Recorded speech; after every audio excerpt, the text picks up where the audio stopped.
Hello friends, thanks for liking all the previous videos and giving feedback on what you are looking for.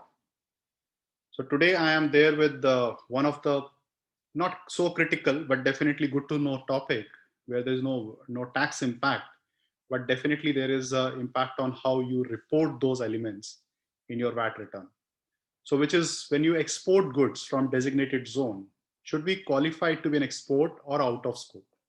So let's look at what transpires and how should we look at these transactions so that we can give a right treatment. I would definitely like to give thanks to a lot of participants who are giving constant feedback personally to me on the WhatsApp or even on the YouTube and LinkedIn profile also. So thank you very much for all your feedback. I'll keep incorporating as much as possible within the tools and within the resources I have to make it more effective and interactive. But definitely from your side, if you want any specific topic to be covered, do reach out to me on the LinkedIn or if you have my personal WhatsApp on that, we'll be happy to pick up those elements or those points in the next videos.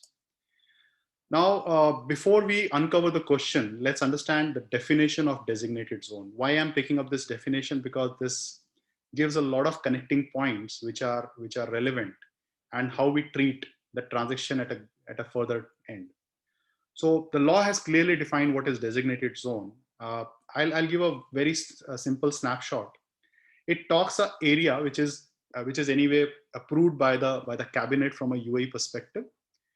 However, this should be a custom suspension area. That means the place where goods are being kept and the custom duty is not yet paid, or the procedure of customs are not triggered. So let's go point by point. If you see the first point, which talks subject to strict control criteria. So these are criteria which are there for designated zone. Required to have a security procedure in place to control the movement of goods and people to and from the designated zone. That means you want to ring fence the area, what goods comes in, goes out, and people also. Why people? I'll give you some story, interesting story, which I have seen from a designated zone.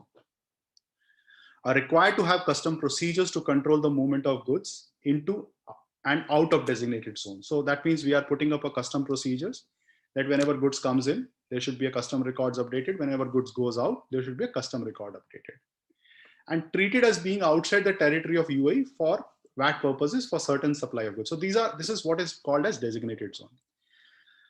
Now, these are the one of the pointers which are there. Now, if you look at from a summary perspective, let me use a terminology. Now, when you import the goods and you have kept it under the customs suspension, that means goods are not came out. These are considered as out of scope transactions, or goods are considered as out of scope.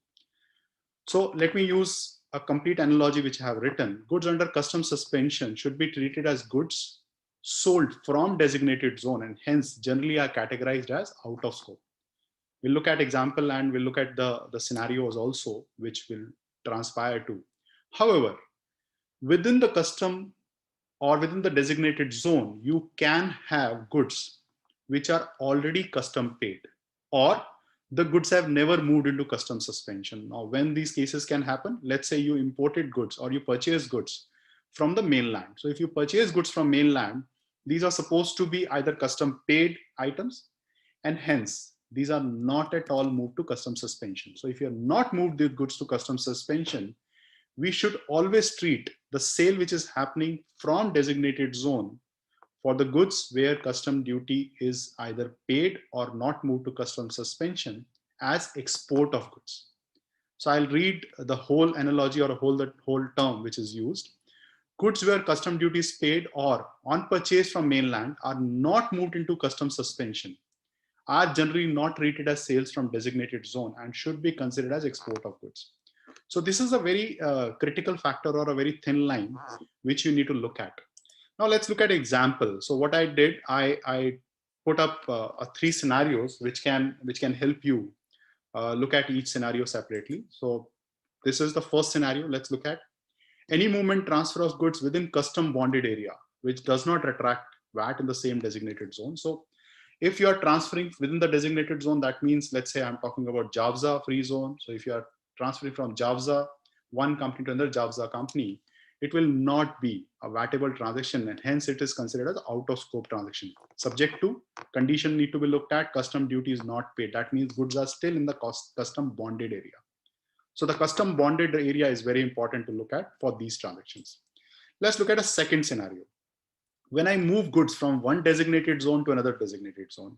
Example, we are moving goods from Sharjah airport free zone to Jafza. In that case also, that is from designated zone 1 to designated zone 2. However, this should be moved under the custom suspension. In this case also, that transaction is completely out of scope transaction. So we need to adopt the principle that where out of scope transaction is happening, or where the transaction is going to be subject to VAT. Now, third thing which I'm going to talk about from a designated zone perspective, if a designated zone company invoices to mainland company, so there the point or the underlying statement is invoices to mainland company, and the mainland company invoices to mainland company B. So within mainland company, or the goods are moving from designated zone to mainland, mainland to second mainland, whereas goods remain in designated zone custom bonded warehouse. That means the physical movement of goods is not happening. If that is the case, it will not attract VAT, subject to goods are not moved out of the custom bonded warehouse. So in these cases, make sure you have the place of supplied by, supplied to, and the location of goods movement also, that is consignment from, consignment to. So if these four elements are available, then definitely these goods are classified as out of scope transaction. So be careful on those movement of goods which we're talking about. Please note what discussion we are doing right now is only on movement of goods, not on services. Now that's an interesting point. Let me frame it out and close the topic, stating that whenever you are looking at designated zone, your starting point should be customs, and that's where you should look and see how we can progress on that. So hope you like some additional points. I'm going to make a full series of designated zone in a much better and detailed way. This is just a snapshot of some of the questions which were coming up in a very recent manner. So do like if you like this video, and do subscribe so that you can keep getting additional comments, additional videos whenever it's uploaded for your view. Thank you very much. Have a great time. See you till we meet together.